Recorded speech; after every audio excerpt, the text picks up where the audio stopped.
Hello और स्वागत है आपका मेरे चैनल ट्विंस मामा में।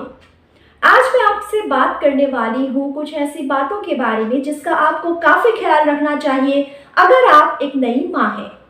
तो ये वीडियो उन सारी महिलाओं के लिए है जो अभी अभी नई माँ बनी है या फिर कुछ महीनों में माँ बनने वाली है। पहली बात है, जब हम माँ बन जाते हैं तो क्या होता है, हम अपना ख्याल नहीं रखते, हम भूल जाते हैं अपने बारे में और बस बच्चे पे ही फोकस करते हैं। सिर्फ हम ही नहीं, प्रेगनेंसी के दौरान हमारे घर वालों का भी फोकस होता है हम पे कि हाँ ये महिला प्रेग्नेंट है, लेकिन जब वो डिलीवर कर लेती है तो फोकस सबका बच्चे पे चला जाता है, बच्चे के वेलबींग पे, बच्चे के हेल्थ पे। लेकिन एक माँ किस तरीके से रिकवर कर रही है फ्रॉम चाइल्ड बर्थ, इसका कई बार लोग ध्यान नहीं रखते या फिर एक माँ खुद भी ध्यान नहीं रखती। इसीलिए आज मैं आपको याद दिलाना चाहती हूँ उन सारी बातों के बारे में जिसका एक नई माँ को ध्यान जरूर रखना चाहिए। सबसे पहली बात है कि अगर आपने नॉर्मल डिलीवरी की हुई हो तो हो सकता है आपके पेरिनियल एरिया में कुछ घाव हो या कोई स्टिच पड़ा, और आपके लिए बहुत ज़रूरी है कि आप उस एरिया का केयर लें। इसके लिए बहुत ज़रूरी होता है कि आप अपना हाइजीन मेंटेन रखें। जितनी बार आप वॉशरूम जाए उतनी बार आपको उस एरिया को एक ल्यूकॉर्म वाटर से धोना चाहिए और फिर दिन में एटलीस्ट 1 या 2 बार बिटाडिन सोल्यूशन से भी उस एरिया को साफ करना चाहिए। एयर ड्राई होने के लिए उस एरिया को छोड़े या फिर टिश्यू से भी आप सुखा सकती हैं, और एक बार एरिया प्रॉपर्ली ड्राई हो जाए तो वहाँ पे आपको वो ऑइंटमेंट लगाना चाहिए जो आपके डॉक्टर ने स्कार हीलिंग के लिए आपको दिया हो। अगर आप एक ऐसी महिला हैं जिन्होंने सी सेक्शन के थ्रू डिलीवर किया है तो ध्यान रखें सी सेक्शन के स्टिच को हील होने में नॉर्मली 6 वीक्स के आसपास लग जाए। इस पूरी ड्यूरेशन के दौरान आपको नोटिस करना है कि कहीं उस एरिया में कोई रेडनेस या कोई पस, येलो डिस्चार्ज वगैरह तो नहीं दिख रहा। आपको कहीं अगर बहुत ज़्यादा पेन हो या फीवर हो तो आपको अपने डॉक्टर से तुरंत बात करनी चाहिए, क्योंकि हो सकता है आपको किसी तरीके का इन्फेक्शन हुआ हो। डॉक्टर्स के गाइडलाइंस को आप फॉलो करें। स्टिच केयर अच्छी तरीके से करना बहुत ज़रूरी है कि ताकि आगे कोई कॉम्प्लिकेशन आपको ना हो। दूसरी बात जो सबसे ज़्यादा परेशान करती है एक महिला को वो होती है रिलेटेड टू ब्रेस्ट फीडिंग। अब मेरे चैनल में मैंने ब्रेस्ट फीडिंग रिलेटेड बहुत सारी बातें आपसे की हुई है, लेकिन मैं फिर से आपको कहना चाहूँगी कि ब्रेस्ट फीडिंग के लिए पहली ज़रूरी बात है कि आप अच्छे पोस्चर में ब्रेस्ट फीडिंग करें। मतलब यूँ आगे झुककर बेबी की तरफ जाकर अगर आप ब्रेस्ट फीडिंग करने की कोशिश करती हैं तो एज अ फिजियोथेरेपिस्ट अपने क्लिनिकल एक्सपीरियंस से मैं आपको कहूँगी कि पोस्टनेटल पेशेंट्स जो हम देखते हैं वहाँ पे ये देखा जाता है कि उनको neck pain, shoulder pain, arm pain या फिर बैक पेन का इशू बहुत ज़्यादा सताता है। इस तरीके के मस्कुलोस्केलेटल इश्यूज ना हो, इसके लिए आप एक फीडिंग पिलो का इस्तेमाल करें या फिर एटलीस्ट घर पे पड़े पिलोज को स्टैक करके अच्छी तरीके से बच्चे को अपनी ओर लाकर फीडिंग कराएं।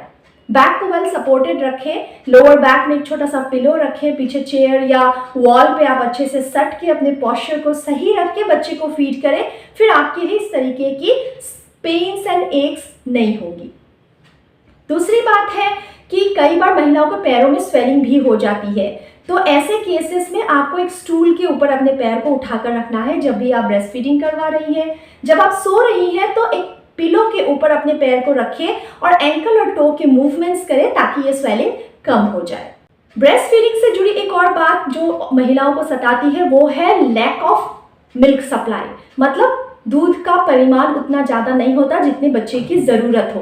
इसको बढ़ाने के लिए आप ब्रेस्ट पम्प का इस्तेमाल कर सकती है ताकि रेगुलर इंटरवल्स में एक ब्रेन को सिग्नल मिले कि बच्चे को इतनी मिल्क की ज़रूरत है, तो मिल्क सप्लाई बढ़ता है। इसके अलावा मेरे डेडिकेटेड वीडियो को भी आप देख सकते हैं दूसरे उपाय जानने के लिए। अपने डाइट का ख्याल रखिए, बहुत ज़्यादा पानी पिए। जब मैं डाइट की बात करती हूँ तो मैं आपको कहूँगी ग्रीन लीफी वेजिटेबल्स ले। सुबह उठकर आप गुनगुने पानी में जीरा या फिर अजवाइन वगैरह डालकर भी पी सकती हैं, ये भी काफ़ी अच्छा रहता है। वैसे आपको पानी भी 3 लीटर्स पर डे पीना ही पीना चाहिए। तो हेल्दी बैलेंस डाइट आप लीजिए, पानी का परिमाण सही रखिए, खूब सारा जो फाइबर रिच फूड है वो लीजिए ताकि आपको कंस्टिपेशन के इश्यू ना हो, उससे फिर आपको लेटर हेमोरॉइड सता सकता है। इन बातों का अगर आप ख्याल रखेंगी तो मिल्क सप्लाई तो बढ़ेगा ही, इसके साथ साथ आपकी हेल्थ भी सही रहेगी। इसके अलावा ताकि ब्रेस्ट फीडिंग के वक्त आपके गले में, आपके हाथ पैरों में दर्द ज़्यादा ना हो, आप कुछ मोबिलिटी एक्सरसाइज कर सकती हैं। मतलब गले वले को हिलाकर आप थोड़ा स्ट्रेच कर ले आगे पीछे साइड साइड, अपने हाथों को थोड़ा घुमा ले इस तरीके से। इसके अलावा आप पेक्टोरल स्ट्रेचिंग कर सकती हैं, पेक्टोरल मसल्स के लिए आप वीडियो में देख सकती हैं किस तरीके से ये स्ट्रेच किया जाता है। काफ़ी आसान है, आप ये ज़रूर कीजिए ताकि ये जो फीडिंग के वक्त हम आगे झुक के फीड करते हैं तो मसल्स में जो भी तनाव आ जाता है वो थोड़ा सा बेटर हो जाएगा। इसके अलावा यस मैं भूल गई, अगर आपने नॉर्मल डिलीवरी की हुई है तो पैरों को ज़्यादा फैलाकर ना बैठे, पैरों को सटाकर बैठने से स्टिच की हीलिंग ज़्यादा बेहतर होती है। अगर आपने सी सेक्शन के द्वारा बच्चे को जन्मा है तो आपको हैवी वेट लिफ्टिंग वगैरह नहीं करनी चाहिए, मतलब कोई भी भारी सामान ना उठाएं, अपने बच्चे से ज़्यादा भारी कोई भी सामान आप ना उठाएं, एटलीस्ट पहले 6 से 8 हफ्तों में। इसके अलावा ब्रेस्ट फीडिंग की वजह से बहुत ज़्यादा महिला को भूख भी लगती है, तो जैसा मैंने पहले कहा हेल्दी खाना खाइए। जब आपको भूख भी लगे तो कुछ अनशंत ना खाए, बल्कि ओट्स या पपाया इस तरीके की कुछ चीज़ों को खाए जो आपके ब्रेस्ट मिल्क के सप्लाई को बढ़ाता है। इसके अलावा आपके डॉक्टर ने जो भी सप्लीमेंट्स आपको दिए हैं वो ज़रूर लीजिए। आयरन, कैल्शियम, विटामिन डी और प्रोटीन, इस तरीके के सप्लीमेंट्स डॉक्टर देते हैं तो ये आपको लेना चाहिए, क्योंकि ब्रेस्ट फीडिंग के दौरान आप इन सारी चीज़ों का सप्लाई अपने बेबी तक भी कर रही होती है, तो आपके बॉडी में इनकी डिफिशियंसी होने के चांसेस काफ़ी रहते हैं। इसके अलावा बहुत अच्छे से रेस्ट लीजिए। हाँ, मैं जानती हूँ ये परेशानी की बात होती है कि हमें रेस्ट लेने का टाइम नहीं मिलता। मैं खुद एक ट्विन मॉम हूँ तो इसके थ्रू मैं भी गुजरी हूँ। मैं कहूँगी कि एक हायर्ड हेल्प रखें या घर वालों से भी मदद ले, लेकिन थोड़ा सा रेस्ट ज़रूर करें।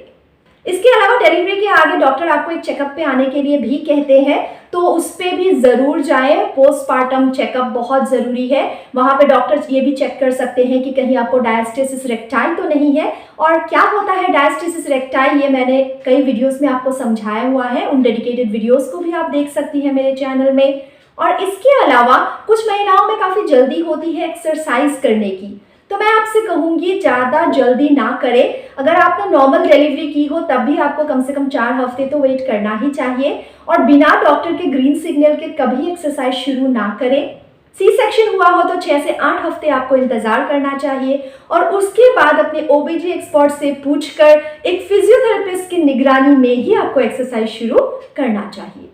उम्मीद करती हूँ वीडियो का कंटेंट आपके लिए हेल्पफुल रहा होगा, इन्फॉर्मेटिव रहा होगा, और इसी तरीके के कंटेंट के लिए मेरे चैनल को काइंडली सब्सक्राइब कर लें। प्लेलिस्ट को भी आप ज़रूर चेक करें ताकि आप उन वीडियोस को देख पाएँ जो आपके इंटरेस्ट का या आपके यूज़ का हो।